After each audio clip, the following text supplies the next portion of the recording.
মার্কিন president Donald ট্রাম্পের স্বপ্নভঙ্গ, শান্তিতে নোবেল পেলেন ভেনেজুয়েলার বিরোধী দলীয় নেত্রী মারিয়া মাচাদো। গণতান্ত্রিক আন্দোলনে অবদানের স্বীকৃতি। ইসরায়েলে বন্দী শহীদুল আলমকে তুরস্কের সহায়তায় মুক্ত করার উদ্যোগ। নেতানিয়াহু প্রশাসনের অনুমোদনের পর গাজায় যুদ্ধবিরতি কার্যকর, পর্যবেক্ষণে সেনা পাঠাবে যুক্তরাষ্ট্র। মিয়ানমারে বাড়ছে উত্তেজনা, ডিসেম্বরের নির্বাচনে জান্তা সরকারের নতুন কৌশল, বলছে মানবাধিকার সংগঠন। আরও কয়েকটি ক্যাম্প দখল নেয়ার দাবি কাচিন বিদ্রোহীদের। যুক্তরাষ্ট্রের শাটডাউনকে কাজে লাগিয়ে ব্যয় কমানোর পরিকল্পনা ট্রাম্প প্রশাসনের, স্থায়ী কাটছাঁটের ইঙ্গিত, বেতন বন্ধ লাখো সরকারি কর্মচারীর। এবং ফিলিপিন্সে 7.5 মাত্রার শক্তিশালী ভূমিকম্প, একজনের মৃত্যু। উপকূলীয় এলাকার বাসিন্দাদের নিরাপদ স্থানে সরে যাওয়ার নির্দেশ, ইন্দোনেশিয়ায় সতর্কতা জারি।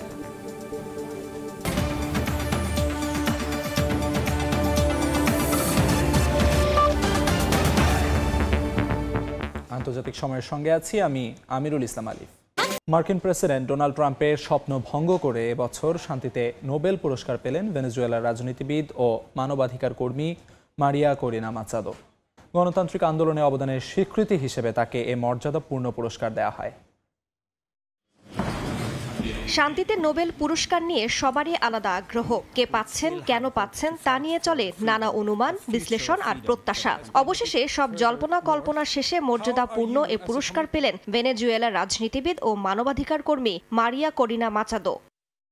শুক্রবার নরওয়ের নোবেল কমিটি তার নাম ঘোষণা করে। গণতান্ত্রিক অধিকার রক্ষায় নিরলস প্রচেষ্টা এবং গণতন্ত্রের জন্য ন্যায়সঙ্গত ও শান্তিপূর্ণ সংগ্রামের স্বীকৃতি স্বরূপ তাকে নোবেল পুরস্কার দেয়া হলো।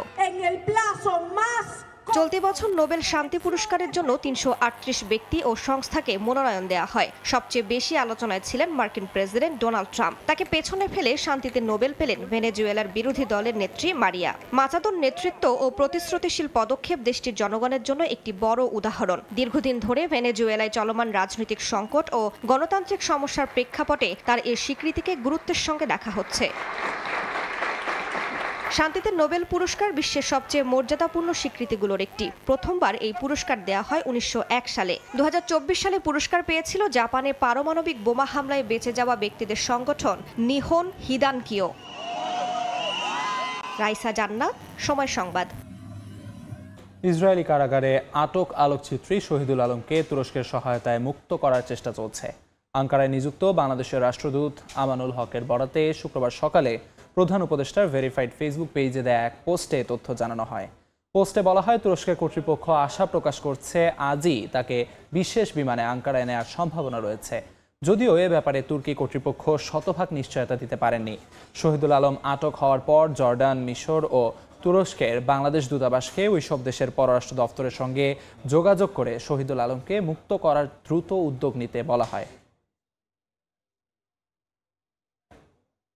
নেতানিয়াহু সরকারের অনুমোদনের পর গাজায় যুদ্ধবিরতি কার্যকর হয়েছে। আগামী সোমবার বা মঙ্গলবার জিম্মি বিনিময় সম্পন্ন হবে বলে জানান মার্কিন প্রেসিডেন্ট ট্রাম্প।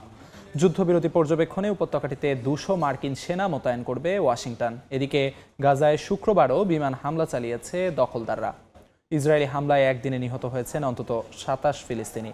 উপত্যকা থেকে সেনা সরাতে শুরু করেছে নেতানিয়াহু প্রশাসন।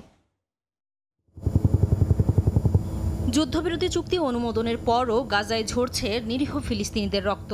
স্থানীয় সময় শুক্রবার সকালেও খান ইউনুস ও গাজা সিটিতে ব্যাপক বিমান হামলা ও গোলাবর্ষণ চালিয়েছে দখলদার ইসরায়েলি বাহিনী। উপত্যকাটিতে একদিনে হতাহত হয়েছেন বেশ কয়েকজন। হামাসের স্নাইপারের গুলিতে এক সেনা নিহতের দাবি করেছে ইসরায়েল। এর আগে ইসরায়েলি মন্ত্রিসভা যুদ্ধবিরতির চুক্তির অনুমোদন দেয়। এর প্রেক্ষিতে গাজায় যুদ্ধবিরতি কার্যকর হয়। হামাসের হাতে আটক জিম্মি মুক্তির পরিকল্পনারও অনুমোদন দেয় নেতানিয়াহু সরকার। এর পরবর্তী 72 ঘন্টার মধ্যে জিম্মিদের মুক্তি দেবে হামাস। আলোচনায় অংশ নেন ট্রাম্পের মধ্যপ্রাচ্য বিষয়ক দূত স্টিভ উইটকফ ও জামাতা জ্যারেড কুশনার। মার্কিন প্রেসিডেন্ট ডোনাল্ড ট্রাম্প জানান, আগামী সোম অথবা মঙ্গলবার জিম্মি বিনিময় সম্পন্ন হবে। তেল আবিব ধাপে ধাপে গাজা থেকে সেনা প্রত্যাহার শুরু করবে। পরিস্থিতি পর্যবেক্ষণে উপত্যকাটিতে 200 মার্কিন সেনা মোতায়েন করবে ওয়াশিংটন। রোববার মধ্যপ্রাচ্য সফরে যেতে পারেন ট্রাম্প। সেখানে চুক্তির আনুষ্ঠানিক স্বাক্ষর অনুষ্ঠানে যোগ দেওয়ার কথা রয়েছে তার।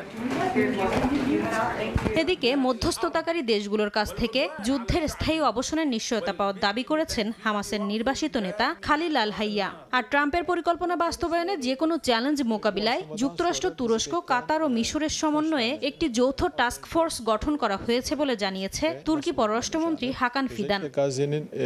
নাসরিন রুমি, সময় সংবাদ।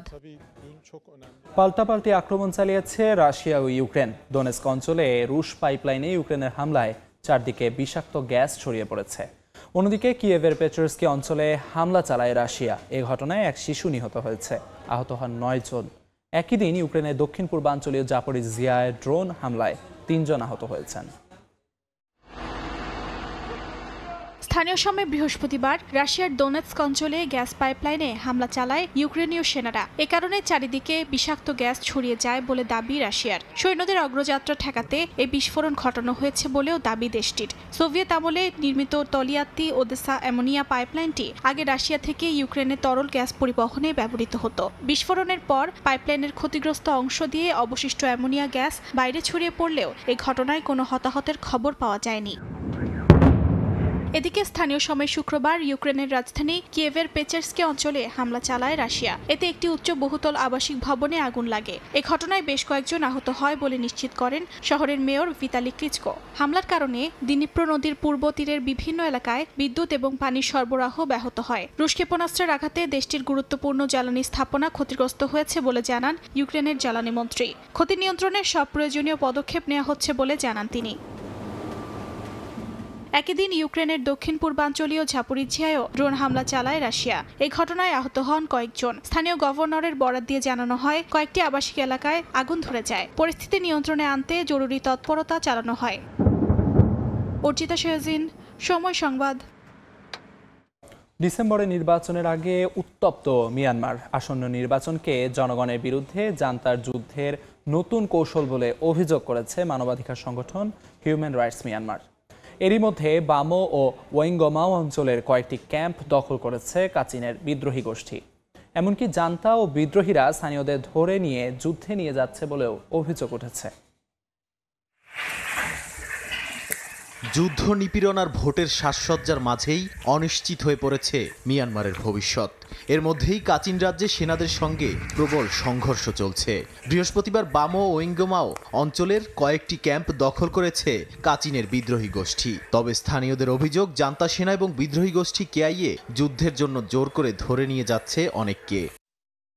এদিকে মানবাধিকার সংগঠন হিউম্যান রাইটস মিয়ানমার জানিয়েছে, আসন্ন নির্বাচন মূলত জনগণের বিরুদ্ধে জান্তার যুদ্ধের নতুন কৌশল। নতুন আইন ব্যবহার করে বিরোধী নেতা, কর্মী আর সাংবাদিকদের গ্রেপ্তার করা হচ্ছে। অং সান সুচির দল, এনএলডি সহ বড় দলগুলো ভেঙে দেওয়া হয়েছে। মত প্রকাশের স্বাধীনতা, সমাবেশের অধিকার সবকিছুই কার্যত বন্ধ। সংগঠনটির আশঙ্কা, সংঘাতপূর্ণ এলাকায় ভোট বাতিল হবে, লাখ লাখ বাস্তুচ্যুত মানুষ ভোটাধিকার থেকে বঞ্চিত হবেন। আর রোহিঙ্গারা তো আগেই নাগরিকত্বের বাইরে। তাই নির্বাচনের নামে মূলত জান্তার শাসনকে বৈধ করার চেষ্টা চলছে।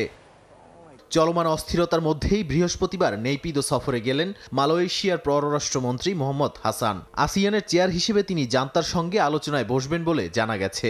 তার সফরের মূল বার্তা, শান্তি পরিকল্পনা মানতে হবে, লড়াই থামাতে হবে, মানবিক সহায়তা পৌঁছাতে দিতে হবে। তার মতে, শান্তি না এলে নির্বাচনের কোনো অর্থ নেই। নাদিম মারজান, সময় সংবাদ। আন্তর্জাতিক সময় আরও থাকছে। চীনের হুমকি মোকাবিলায় নতুন প্রতিরক্ষা ব্যবস্থা তৈরির ঘোষণা তাইওয়ানের। নিজেদের আকাশ সীমা সুরক্ষায় বড় ভূমিকা রাখবে টি-ডোম, জানালেন প্রেসিডেন্ট লাই চিংতে। যুক্তরাষ্ট্রে চলমান সরকারি শাটডাউনকে কাজে লাগিয়ে ব্যয় কমানোর পরিকল্পনা করছে ট্রাম্প প্রশাসন। ডেমোক্রেট কর্মসূচি হিসেবে পরিচিত বিভিন্ন খাতে স্থায়ী কাটছাটের ইঙ্গিত দিয়েছেন প্রেসিডেন্ট ডোনাল্ড ট্রাম্প। এদিকে শাটডাউন বন্ধের জন্য রিপাবলিকানদের আনা বিলটি সিনেটে পর্যাপ্ত ভোট না পাওয়ায় অনিশ্চয়তা বাড়ছে।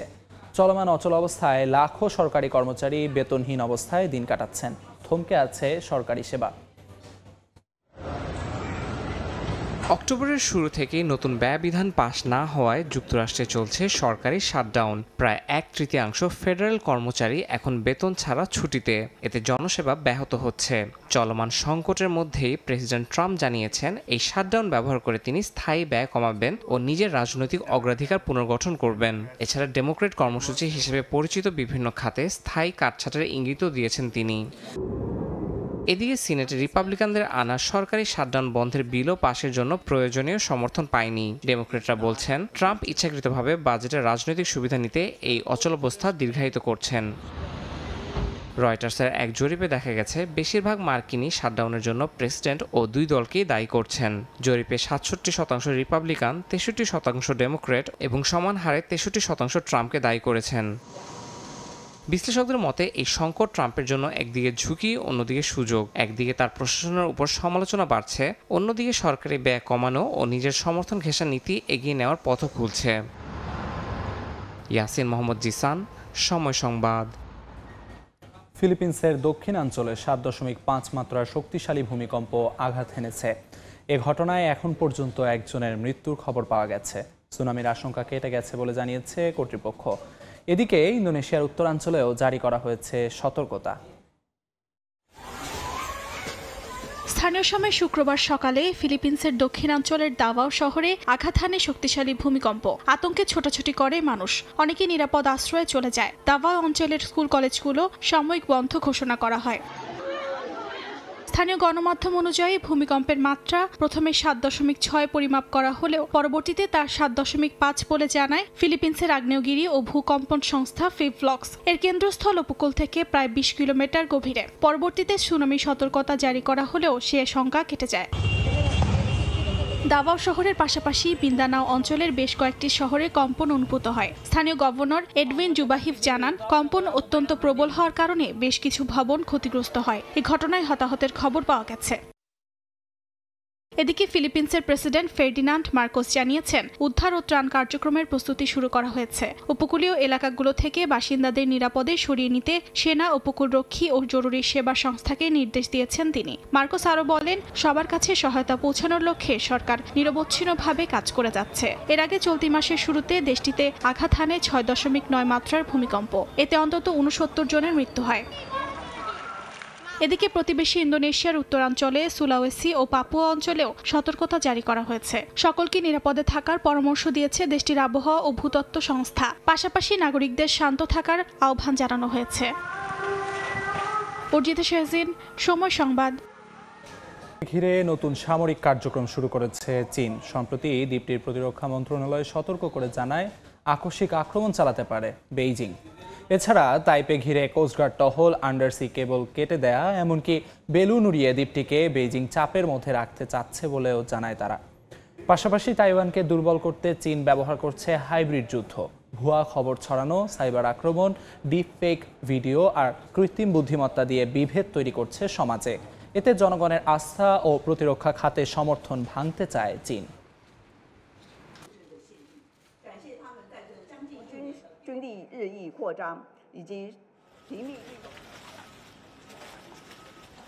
চীনের ক্রমবর্ধমান সামরিক হুমকি মোকাবিলায় নতুন প্রতিরক্ষা ব্যবস্থা তৈরির ঘোষণা দিয়েছে তাইওয়ান। টি-ডোম নামের এই প্রতিরক্ষা ব্যবস্থা নিজেদের আকাশসীমা সুরক্ষায় বড় ভূমিকা রাখবে বলে জানিয়েছেন প্রেসিডেন্ট লাই চিংতে। জাতীয় দিবসের ভাষণে প্রেসিডেন্ট লাই বলেন, বছরের শেষে প্রতিরক্ষা ব্যয়ের জন্য বিশেষ বাজেট প্রস্তাব করা হবে, যা দ্বীপটি নিরাপত্তা রক্ষায় সরকারের দৃঢ় সংকল্পের প্রতিফলন। তাইওয়ান ডোম প্রতিরক্ষা ব্যবস্থা স্থানীয়ভাবে তৈরি ও আমদানি করা সরঞ্জামের সমন্বয়ে তৈরি হবে, যেখানে ড্রোন, রকেট, ক্ষেপণাস্ত্র, যুদ্ধ বিমানের মতো হুমকি একসঙ্গে মোকাবিলা করা সম্ভব হবে। গণতান্ত্রিকভাবে পরিচালিত তাইওয়ান সাম্প্রতিক বছরগুলোতে চীনের রাজনৈতিক ও সামরিক চাপের মুখে পড়েছে। তবে দ্বীপটি এখন আধুনিকীকরণ কর্মসূচি ও প্রতিরক্ষা ব্যয় বাড়িয়ে নিজেদের সক্ষমতা জোরদারে মনোযোগী।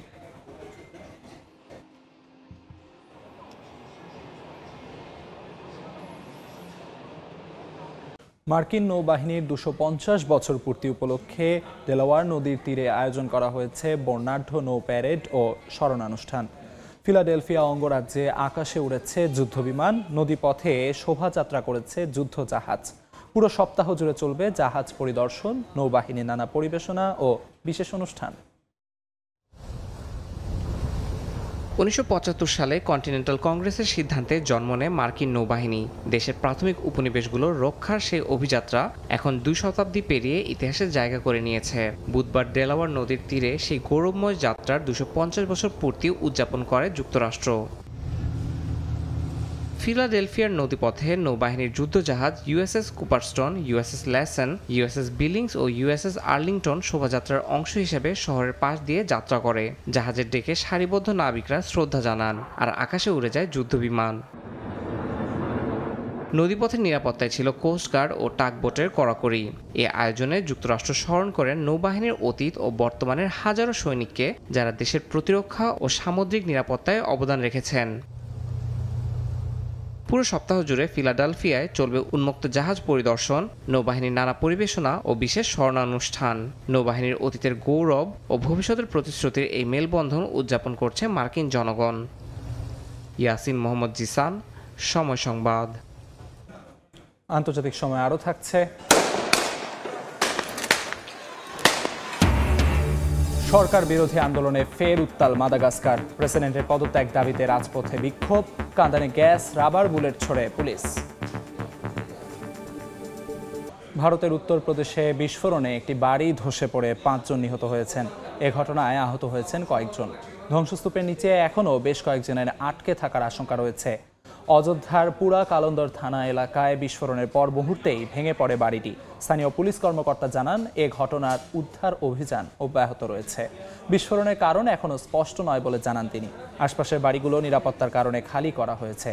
মুখ্যমন্ত্রী যোগী আদিত্যনাথ নিহতদের পরিবারের প্রতি সমবেদনা জানিয়েছেন। পাশাপাশি আহতদের চিকিৎসা ও উদ্ধার তৎপরতা তদারকির নির্দেশ দেন তিনি।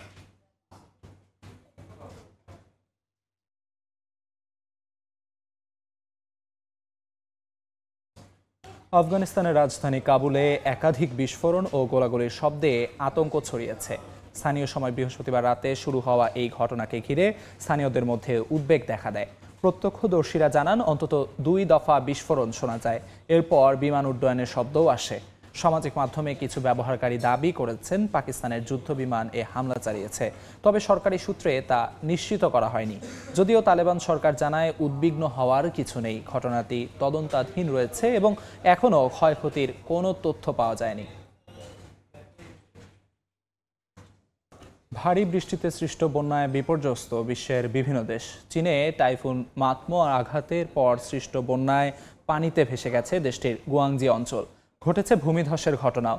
ভয়াবহ বন্যা পরিস্থিতি সৃষ্টি হয়েছে ভিয়েতনামেও। দেশটির উত্তরাঞ্চলে বন্যার পানি বেড়ে তলিয়ে যায় বাড়িঘর। মেক্সিকোতেও বন্যা পরিস্থিতির অবনতি হয়েছে। এদিকে স্পেনে ঝড় এলিস আঘাত হানতে পারে বলে পূর্বাভাস দিয়েছে দেশটির আবহাওয়া দফতর। টাইফুন মাতমোর প্রভাবে চীনে বন্যা পরিস্থিতির ব্যাপক অবনতি ঘটেছে। ভারী বৃষ্টি থেকে সৃষ্ট বন্যায় ডুবে গেছে দেশটির গুয়াংজি অঞ্চল। অতিরিক্ত বৃষ্টিপাতের ফলে বেশ কয়েকটি নদীর পানি বিপদসীমার উপর দিয়ে প্রবাহিত হয়। ভূমিধসের পাশাপাশি সড়কের নিচে মাটি সরে গিয়ে বড় বড় ফাটলেরও সৃষ্টি হয়েছে। বন্যা কবলিত এলাকায় উদ্ধার তৎপরতা ও সংস্কার কাজ অব্যাহত রয়েছে বলে জানিয়েছে স্থানীয় প্রশাসন। গত রোব ও সোমবার 2 দফা আঘাত হানার পর দুর্বল হয়ে পড়ে টাইফুনটি। এদিকে টাইফুন মাতমোর প্রভাবে ভারী বৃষ্টি থেকে ভিয়েতনামেও ভয়াবহ বন্যা পরিস্থিতির সৃষ্টি হয়েছে। বৃহস্পতিবার দেশটির উত্তরাঞ্চল বন্যার পানিতে তলিয়ে যায়। এতে পানিবন্দী হয়ে পড়েন বাসিন্দারা। বসবাসের অনুপযোগী হয়ে পড়ায় হাজার হাজার মানুষ বাড়িঘর ছেড়ে যেতে বাধ্য হয়। মেক্সিকোতেও বন্যা পরিস্থিতির অবনতি হয়েছে। ভারী বৃষ্টিপাতের কারণে দেশটির নদ নদীর পানি বেড়ে বিভিন্ন অঞ্চল প্লাবিত হয়। দেশটির ভেরাক্রুজ রাজ্যে পানির মারাত্মক স্রোতে গাছপালা ও গাড়ি ভেসে যায়। কয়েকটি এলাকায় বন্যা পরিস্থিতি ভয়াবহ আকার ধারণ করেছে বলে জানিয়েছে বাসিন্দারা। আকস্মিক বন্যায় ডুবে গেছে স্পেনের সড়কও। ভারী বৃষ্টির পাশাপাশি দেশটিতে ঝড় এলিস আঘাত হানতে পারে বলে শুক্রবার সতর্কতা জারি করেছে আবহাওয়া দপ্তর। পূর্ব সতর্কতা অনুযায়ী বেশ কয়েকটি শহরে শিক্ষা প্রতিষ্ঠান বন্ধ ঘোষণা করেছে কর্তৃপক্ষ। নাসরিন রুমি, সময় সংবাদ। সরকার বিরোধী আন্দোলনে ফের উত্তাল মাদাগাস্কার। প্রেসিডেন্টের পদত্যাগ দাবিতে বৃহস্পতিবার রাজধানীর রাজপথে ব্যাপক বিক্ষোভ হয়েছে। জনতাকে ছত্রভঙ্গ করতে কাঁদানে গ্যাস ও রাবার বুলেট ছোড়ে পুলিশ। বিক্ষোভকারীরাও এ সময় পাল্টা ইটপাটকেল ছুড়লে রণক্ষেত্রে পরিণত হয় গোটা এলাকা। গেল মাসের শেষ দিকে তরুণদের নেতৃত্বে পানি ও বিদ্যুতের ঘাটতি নিয়ে আন্দোলন শুরু হলেও এখন তাদের দাবি জাতির উদ্দেশ্যে ক্ষমা চেয়ে প্রেসিডেন্ট রাজো এলিয়েনিয়ার পদত্যাগ। চলমান আন্দোলনের জেরে এরই মধ্যে একটি জাতীয় সংলাপের প্রস্তাব দিয়েছে দেশটির সরকার। তবে বিক্ষোভকারীরা সেটি প্রত্যাখ্যান করেছে।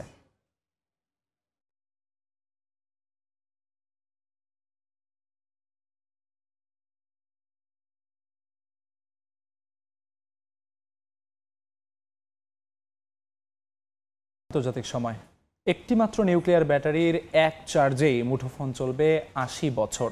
এমনই নিউক্লিয়ার ব্যাটারি তৈরিতে কাজ করছে রাশিয়ার রাষ্ট্রীয় পরমাণু শক্তি সংস্থা রোসাটম। সংস্থাটির first deputy director general Kirill Komarov জানান, ভবিষ্যতের এই ব্যাটারি শুধু মহাকাশ বা সামরিক নয়, সাধারণ মানুষের জীবনেও এনে দেবে বিপ্লব। মস্কো থেকে ফিরে ওমর ইনানের রিপোর্ট। ফোনের ব্যাটারি শেষ হয়ে গেলে আজকাল জীবনই যেন থেমে যায়। প্রতিদিন চার্জ দিতে দিতে অনেকেই বিরক্ত। কিন্তু কল্পনা করুন, একবার চার্জ দিলে মোবাইল চলবে টানা ৮০ বছর। শুনতে অবিশ্বাস্য মনে হলেও এমনই ভবিষ্যতের কথা বলছে রাশিয়ার রাষ্ট্রীয় পরমাণু শক্তি সংস্থা রোসাটম। সংস্থাটির first deputy director general Kirill Komarov জানান, নিউক্লিয়ার ব্যাটারি তৈরি হলে পারমাণবিক শক্তি ব্যবহারের পুরো ধারণায় পাল্টে দেবে।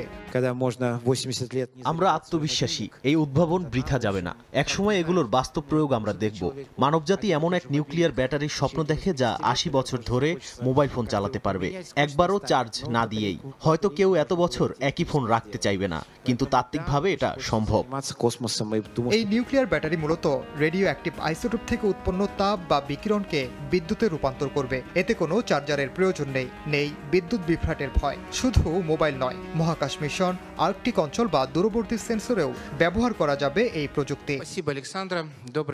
রোসাটম বলছে, তাদের এই প্রকল্প নতুন কোনো অভিযাত্রা নয়, বরং দীর্ঘদিন ধরে পারমাণবিক প্রযুক্তিতে অর্জিত অভিজ্ঞতার ফল। যেমন ইউরেনিয়াম সমৃদ্ধকরণের প্রক্রিয়া থেকেই তারা তৈরি করেছে উচ্চ শক্তির কার্বন ফাইবার, যা এখন আধুনিক বিমান, জাহাজ ও মহাকাশযানের অবিচ্ছেদ্য অংশ।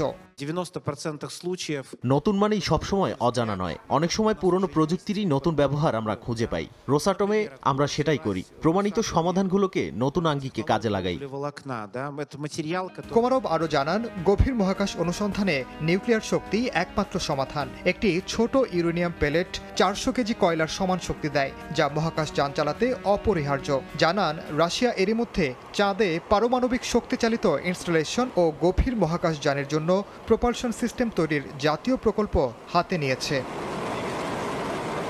ওমর ইনান, সময় সংবাদ, রাশিয়া। বরফ, ব্যালে, বলশেভিক বিপ্লবের ইতিহাসের পাশাপাশি চকলেটের জন্য পরিচিত রাশিয়া। অ্যালিয়াঙ্কা, রেড অক্টোবর, বাবায়েভস্কি দেশটির জনপ্রিয় চকলেট ব্র্যান্ড। স্বাদের পাশাপাশি রুশ ঐতিহ্য ও স্মৃতি জড়িয়ে রয়েছে সব চকলেটে। 2024 সালে রাশিয়া প্রায় $850 মিলিয়ন চকলেট পণ্য রপ্তানি করেছে। পশ্চিমা নিষেধাজ্ঞার পর দেশটি নিজস্ব উৎপাদন ও স্থানীয় ব্র্যান্ডের উপর জোর দিচ্ছে।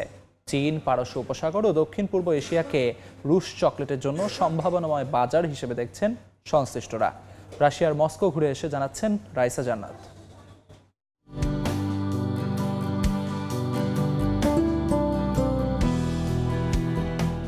মস্কোর রেড স্কোয়ারে অবস্থিত বিখ্যাত গুম শপিং মলে ঢুমারলে চোখে পড়বে চকলেটের মনোমুগ্ধকর এই দৃশ্য। থরে থরে সাজানো চকলেট, অ্যালিয়ঙ্কা, রেড অক্টোবর, বাবায়েভস্কির রঙিন প্যাকেট যেন এক একটি শিল্পকর্ম। রাশিয়া মানেই বরফ, ব্যালে, বলশেভিক বিপ্লবের ইতিহাস। তবে দেশটির চকলেটও বেশ পরিচিত। Alyonka, Red October, Babayevsky, Red Front, Slavyanka, Inspiration, Red Riding Hood, উত্তরের ভালুক রাশিয়ার জনপ্রিয় সব চকলেট। এসব তৈরিতে ব্যবহার করা হয় কোকো, দুধ, চিনি, বাদাম, ভ্যানিলা, ল্যাকটিনের মতো গুরুত্বপূর্ণ উপাদান। রুশ চকলেটের ইতিহাস বেশ দীর্ঘ। 1800 সালের দিকে 1829 সালে রাশিয়ার সেন্ট পিটার্সবার্গে প্রথমবারের মতো কোকো বিন আনা হয়। এই ঘটনাকে ধরা হয় রুশ চকলেট ইতিহাসের সূচনা হিসেবে। অক্টোবর কারখানা, যা ছিল দেশের প্রথম চকলেট উৎপাদন কেন্দ্র। এরপর সেন্ট পিটার্সবার্গ ও রাজধানী মস্কোয় গড়ে ওঠে রেড অক্টোবর, রেড ফ্রন্ট, বাবায়েভস্কির মতো নামী চকলেট কারখানা। এই 3 ব্র্যান্ড আজও বেশ পরিচিত। 1800 সালের শেষের দিকে রুশ চকলেট ক্রমেই জনপ্রিয় হয়ে ওঠে। দেশের চকলেট কারখানাগুলোর উৎপাদনও ধীরে ধীরে বাড়তে শুরু করে। সোভিয়েত আমলে চকলেট শুধু মিষ্টান্ন ছিল না, বরং এক ধরনের গর্বের প্রতীক। ক্রেমলিন অতিথিদের দেয়া হতো অ্যালিয়ঙ্কা ব্র্যান্ডের চকলেট, যার মোড়কে রয়েছে স্কার্ফ পরিহিত শিশুর মুখ। মিল্ক চকলেট অ্যালিয়ঙ্কা বিশেষ ক্রিমি স্বাদের জন্য বেশ পরিচিত। বাজারে প্রথম আসে 1965 সালে। স্বাদ ও সাশ্রয়ী দামের কারণে দ্রুত এই চকলেট জনপ্রিয়তা লাভ করে। রাশিয়ার অ্যালিয়ঙ্কা, মিশকানা, সেভেরে, রেড অক্টোবরের মতো চকলেটের সঙ্গে জড়িয়ে আছে রুশ ঐতিহ্য ও স্মৃতি। তাই তো রুশদের কাছে এগুলো নস্টালজিক প্রতীকও বটে। 2024 সালে রাশিয়া প্রায় $850 মিলিয়ন চকলেট পণ্য রপ্তানি করেছে, আগের বছরের তুলনায় প্রায় 8% বেশি। কাজাখস্তান, বেলারুশ সহ পূর্ব ইউরোপ, মধ্য এশিয়া, চীনে চকলেট রপ্তানি করে থাকে মস্কো। অ্যাগ্রো এক্সপোর্টের হিসাব অনুযায়ী 2030 সালের মধ্যে রাশিয়ার চকলেট রপ্তানি $160 কোটি ছাড়াতে পারে। পশ্চিমা নিষেধাজ্ঞার পর রাশিয়ার নিজস্ব উৎপাদন ও স্থানীয় ব্র্যান্ডে জোর দিচ্ছে। উৎপাদন ব্যয় ও পরিবহন চ্যালেঞ্জ থাকলেও চীন, পারস্য উপসাগর ও দক্ষিণ পূর্ব এশিয়াকে রুশ চকলেটের জন্য সম্ভাবনাময় বাজার হিসেবে দেখছেন সংশ্লিষ্টরা। রাইসা জান্নাত, সময় সংবাদ। আন্তর্জাতিক সময়। বাংলাদেশের জাতীয় নির্বাচন প্রসঙ্গে জানতে চাইলেন ফিনল্যান্ডের প্রেসিডেন্ট আলেকজান্ডার স্টোব। ফিনল্যান্ডে নবনিযুক্ত বাংলাদেশের রাষ্ট্রদূত ওয়াহিদা আহমেদ পরিচয়পত্র পেশকালে নির্বাচন প্রসঙ্গে আলাপ হয় তাদের। ফিনল্যান্ডের প্রেসিডেন্সিয়াল প্যালেসে আনুষ্ঠানিকভাবে পরিচয়পত্র পেশ করতে হেলসিঙ্কি আসেন বাংলাদেশের নবনিযুক্ত রাষ্ট্রদূত ওয়াহিদা আহমেদ। ফিনল্যান্ডের পররাষ্ট্র মন্ত্রণালয়ের কর্মকর্তারা রাষ্ট্রদূতকে স্বাগত জানান। গার্ড অব অনার প্রদান করেন সামরিক বাহিনীর সদস্যরা। ফিনল্যান্ডের প্রেসিডেন্টের সঙ্গে সৌজন্য সাক্ষাতে অংশ নেন রাষ্ট্রদূত। এ সময় রাষ্ট্রদূতের সঙ্গে ছিলেন কাউন্সিলর আমরিন জাহান। তিনি জানান, প্রেসিডেন্ট আলেকজান্ডার স্টুপ বাংলাদেশের জাতীয় নির্বাচন নিয়ে আগ্রহ প্রকাশ করেছেন। ফিনল্যান্ডের প্রেসিডেন্ট আমাদের নির্বাচনের ব্যাপারে জানতে চেয়েছেন যে এই ব্যাপারে কি প্রস্তুতি আমরা সম্পন্ন করেছি এবং মাননীয় রাষ্ট্রদূত মহোদয় সে ব্যাপারে তাকে অবগত করেছেন। আমরা দ্বিপাক্ষিকভাবে তাদের সাথে বসেছিলাম, তাদের পররাষ্ট্র মন্ত্রণালয়ের কর্মকর্তাদের সাথে আমরা কয়েকটা মিটিং করেছি। সাক্ষাৎকালে দুই দেশের দ্বিপাক্ষিক সম্পর্ক, বাণিজ্য বিনিয়োগ, প্রযুক্তি হস্তান্তর, জলবায়ু পরিবর্তন এবং সবুজ জ্বালানি রূপান্তরের বিষয়ে আলোচনা হয়। আলাপ হয় বাংলাদেশি শিক্ষার্থীদের ভিসা জটিলতা নিরসনের। আমরা এই ব্যাপারগুলো তুলে ধরেছি যে শিক্ষার্থীদের ভিসাজনিত জটিলতা বা অর্থনৈতিক এই বিষয়গুলো কিন্তু উঠে এসেছে এবং আমরা যে সমস্যাগুলো আমরা শুনতে পেয়েছি আমাদের প্রবাসীদের কাছ থেকে, আমরা এই কথাগুলো তাদের কাছে পৌঁছে দিয়েছি। সামাজিক ও অর্থনৈতিক উন্নয়নে বাংলাদেশের ভূমিকার প্রশংসা করেন ফিনল্যান্ডের প্রেসিডেন্ট। মহিউদ্দিন মধু, সময় সংবাদ, ফিনল্যান্ড। আন্তর্জাতিক সময়ের শীর্ষ সংবাদগুলো জানিয়ে দিচ্ছি আরেকবার। মার্কিন প্রেসিডেন্ট ডোনাল্ড ট্রাম্পের স্বপ্নভঙ্গ, শান্তিতে নোবেল পেলেন ভেনেজুয়েলার বিরোধী দলীয় নেত্রী মারিয়া মাচাদো। গণতান্ত্রিক আন্দোলনে অবদানের স্বীকৃতি। ইসরায়েলে বন্দী শহীদুল আলমকে তুরস্কের সহায়তায় মুক্ত করার উদ্যোগ। নেতানিয়াহু প্রশাসনের অনুমোদনের পর গাজায় যুদ্ধবিরতি কার্যকর, পর্যবেক্ষণে সেনা পাঠাবে যুক্তরাষ্ট্র। এবং মিয়ানমারে বাড়ছে উত্তেজনা, ডিসেম্বরে নির্বাচন, জান্তা সরকারের নতুন কৌশল, বলছে মানবাধিকার সংগঠন। আরও কয়েকটি ক্যাম্প দখলে নেয়ার দাবি কাচিন বিদ্রোহীদের।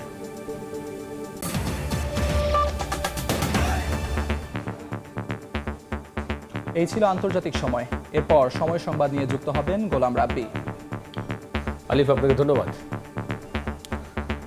সময় সংবাদ নিয়ে ফিরছি কিছুক্ষণ পর, সঙ্গে থাকুন সময়ের।